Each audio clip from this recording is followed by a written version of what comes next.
بسم الله الرحمن الرحيم. لا أقسم بيوم القيامة ولا أقسم بالنفس اللوامة. أيحسب الإنسان أن لن نجمع عظامه بلى قادرين على أن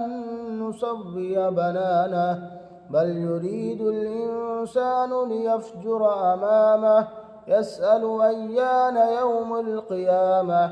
فإذا برق البصر وخسف القمر وجمع الشمس والقمر يقول الإنسان يومئذ أين المفر كلا لا وزر إلى ربك يومئذ المستقر ينبأ الإنسان يومئذ بما قدم وأخر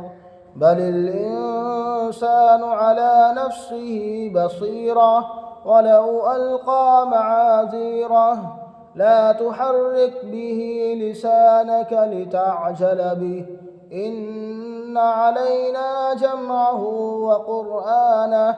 فإذا قرأناه فاتبع قرآنه ثم إن علينا بيانه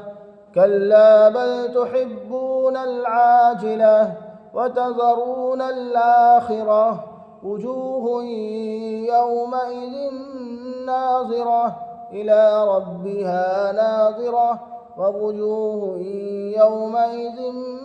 باسرة تظن أن يفعل بها فاقرة كلا إذا بلغت التراقي وقيل من راق وظن أنه الفراق والتفت الساق بالساق إلى ربك يومئذ المساق